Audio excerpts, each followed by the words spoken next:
Dear student, आज हम पढ़ेंगे अपने क्लास 10th के एनसीईआरटी मैथ के एक्सरसाइज 7.3 के क्वेश्चन नंबर 4 को। क्वेश्चन नंबर 4 को पढ़ने से पहले आप हमारे चैनल पर नए तो चैनल को सब्सक्राइब कर लें। वीडियो पसंद आता है तो लाइक और शेयर जरूर करें। तो देखिए, जो हमारा क्वेश्चन नंबर 4 है, उस चतुर्भुज का क्षेत्रफल ज्ञात कीजिए जिसके शीर्ष इसी क्रम में, यानी कि जो क्रम हमारे प्रश्न में मौजूद है। तो एक चतुर्भुज बना लेंगे। तो ये हमारा एक चतुर्भुज हो गया जिसका नाम हम ABCD दे देते हैं। ABCD, और जिस क्रम में हमारे प्रश्न में जो शीर्षों के निर्देशांक दिए गए हैं उनको लिख लेंगे। -4, -2, -3, -5, 3, -2, फिर से लास्ट वाला है 2, 3। अब देखिए, हमें चतुर्भुज का जब क्षेत्रफल निकालना है तो हमें या तो AC विकर्ण खींच लें या तो BD विकर्ण खींच लें। कोई एक विकर्ण हमें अवश्य खींचना पड़ेगा। तो हम, थोड़ा टेढ़ा हो गया विकर्ण, आप अच्छे से खींच लीजिएगा। हम BD विकर्ण खींच लिए, और जब हम विकर्ण खींच लेंगे तो एक बार इस त्रिभुज का क्षेत्रफल निकालेंगे, दूसरी बार इसका, और दोनों को जोड़ देंगे तो हमारा आंसर आ जाएगा। पहले मैं इसका निकालता हूँ, आप एक मत लिखिएगा, सिर्फ मैंने समझने के लिए लिखा है। तो लिखेंगे हल में, माना ABCD एक चतुर्भुज है जिसके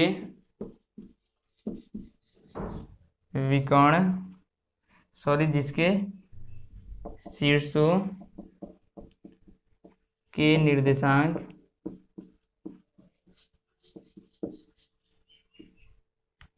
A -4, -2, B का है -3, -5, C का है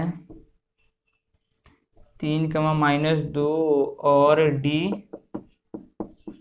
2, 3 है, तथा विकर्ण जो खींच लिए हैं हमने BD विकर्ण है, तथा BD एक विकर्ण है या BD विकर्ण है। तो देखिए, पहले त्रिभुज में बात करेंगे तो निकालेंगे त्रिभुज। अब त्रिभुज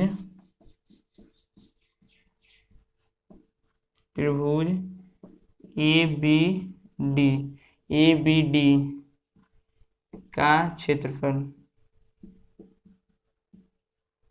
बराबर। तो हम जानते हैं कि त्रिभुज का क्षेत्रफल क्या होता है, 1/2 into x1 into y2 minus y3, फिर plus x2 into y3 minus y1, फिर plus x3 into y1 minus y2। तो ये हमारे त्रिभुज का क्षेत्रफल होता है। अब आप इसे नोट कर लीजिए। अब हम इसे मिटाएंगे, हमारे पास पर्याप्त जगह नहीं है। तो देखिए, अब इसमें x1, x2, x3, y1, y2, y3 के कौन कौन से मान, तो मैं इसे x1 ले लेता हूँ, इसे y1, इसे x2, इसे y2, इसको x3 और इसे y3 ले लेता हूँ। आप चाहे तो इसे भी x1 ले लें, इसे y1 ले लें, आपके ऊपर निर्भर है। अब आइए सूत्र के हिसाब से अपने मानों को रखते हैं। तो 1/2 हमारे सूत्र में है, फिर कह रहा है x1 की वैल्यू -4 इंटू, फिर y2 की वैल्यू -5 है, फिर कह रहा है -y3, तो -y3 यानी कि 3। अब देखिए, फिर प्लस सूत्र के हिसाब से x2 की वैल्यू -3 है, तो प्लस माइनस माइनस हो जाएगा। फिर आ जाइए, y3 की वैल्यू 3 है, फिर सूत्र के हिसाब से माइनस y1 की वैल्यू -2 है, माइनस माइनस प्लस 2। अब आ जाइए, इसमें x3 की वैल्यू 2, y1 की वैल्यू -2, फिर -y2 की वैल्यू, तो माइनस माइनस प्लस हो जाएगा क्योंकि -5 है तो उसके आगे भी माइनस है, और हमारे सूत्र में भी माइनस है, तो माइनस माइनस प्लस 5। अब देखिए 1/2 जितने छोटे कोष्ठ के अंदर है उसे हम हल कर लेंगे। तो -3 -5 -8, फिर -3 और 3 2 5, फिर प्लस -2 और +5 यानी कि 3। हल कर लेते हैं।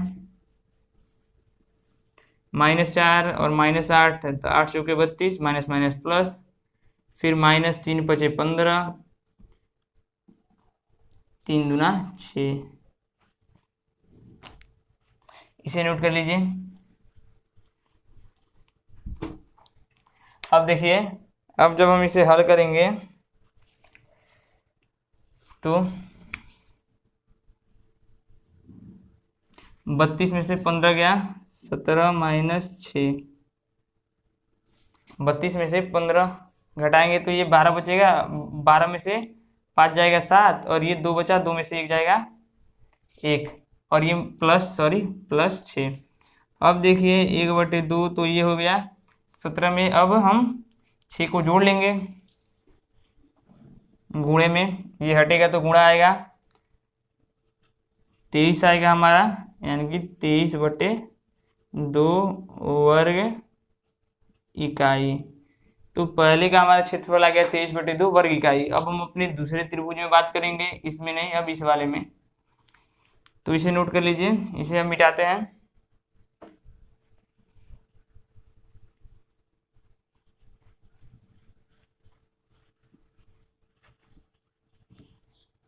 तब तक इसको ऐसे ही छोड़ते हैं क्योंकि हमें इसकी आवश्यकता पड़ेगी।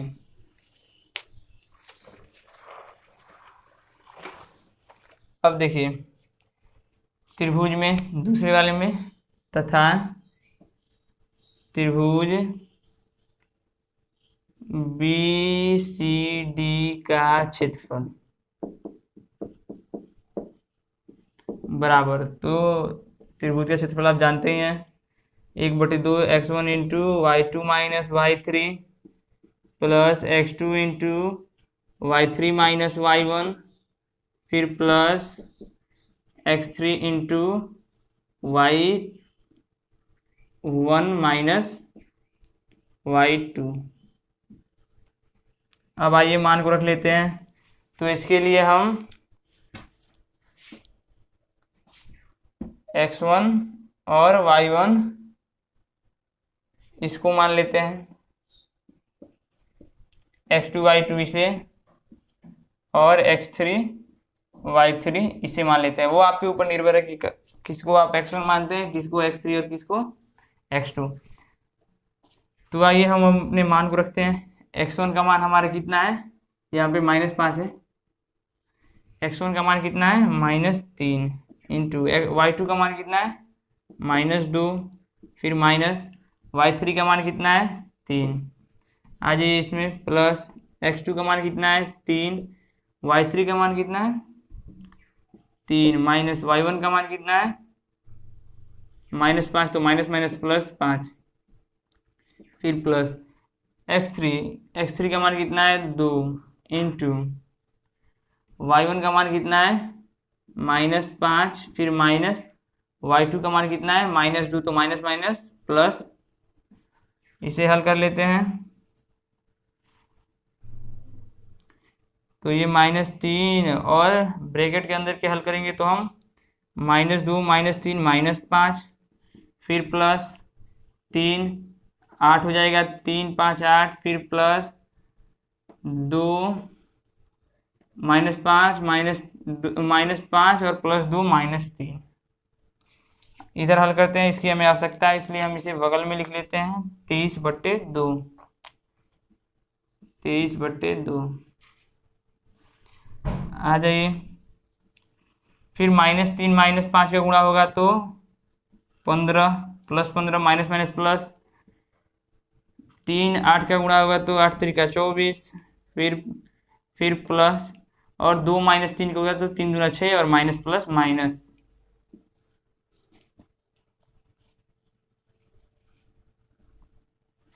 अब देखिए,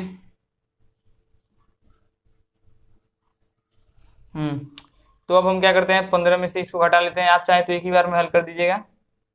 तो 15 में से इसे घटा लेंगे तो 9 बचेगा, 9 + 24।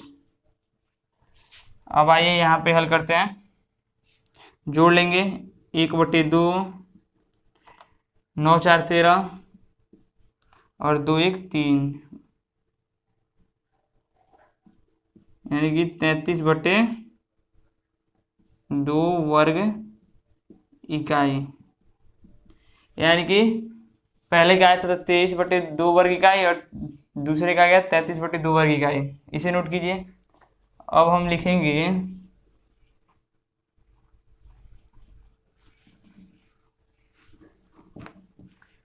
लिखेंगे अतः चतुर्भुज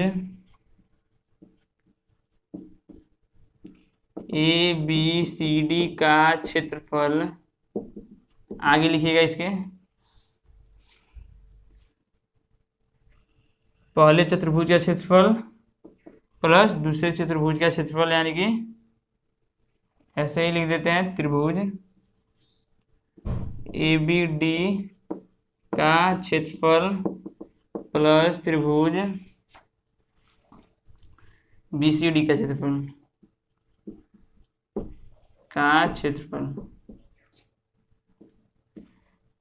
जोड़ लेते हैं। तो त्रिभुज के पहले का क्षेत्रफल क्या था, 23/2 प्लस दूसरे का था 33/2,